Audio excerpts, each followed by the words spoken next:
என்னுடைய மக்களின் பசியெல்லாம் தீர்ந்து விடும் சுவாமி.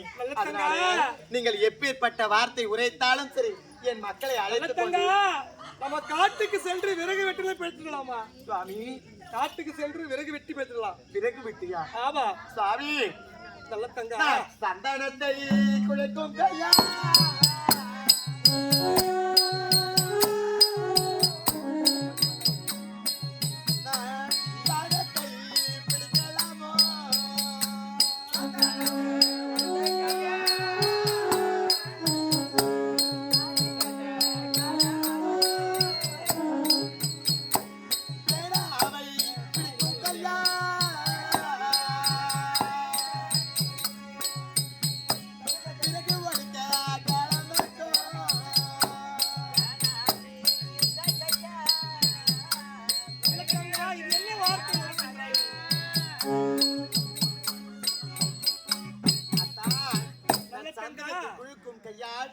தட்டலாகுமா? பேனாவை பிடித்த கையால் விறகு ஒடிக்கலாகுமா? எப்பேற்பட்ட வார்த்தை உரைத்தாலும் சரி சாலவதை எடுத்து விரட்டி தட்டியில எடுத்துடலாம். என்னால முடியாது சுவாமி. நல்ல தங்கா வேண்டாமா, கடவுள் வார்த்தை கேளம்மா.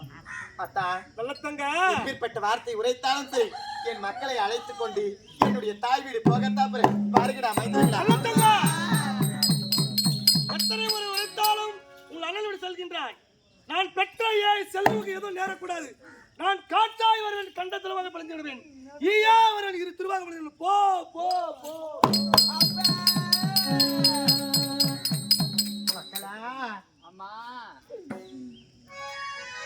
பார்த்தாயா, அடர்ந்த கானகம். இந்த கானகத்தின் வழியாக செல்ல போகின்றோம். வெளிச்சம் கிடையாது. இருட்டிலே ஒருவருடைய முகம் ஒருவருக்கு தெரியாது. ஆதலால் தாயுடைய செயலை பிடித்து ஒருவருக்கு ஒருவர் கரத்தை பிடித்துக் கொண்டு வரிசையா என் பின்னே நடந்து வாங்கலடா. சென்று தாய் மாமன் வீட்டிற்கு சென்றால் உங்களுக்கு தேவையான பால் பழம் அத்தனையும் உன்னுடைய மாமா தருவாரு. போகலாமா? போகலாமா? யாருக்கு பாத்திரம் போல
சொல்லக்கூடிய சின்ன மிருகங்களா இருக்கின்றது. அடுத்த வனம் செல்லலாம் ஐயா. அடுத்த வனத்துல சென்றா பெரிய மிருகங்களை வந்தா வைக்கக்கூடிய பயிர்கள்லாம் நாசம் செய்கிறதா. அப்படியா? ஆமாங்க. ஆகையால் பெரிய உருவம் வந்தால்தான் வேட்டையாட வேண்டும். அந்த வனம் போகலாம். அடுத்த வனம் தமிழ்நாடு.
மக்களா அம்மா தூரம் எவ்வளவு தூரமா?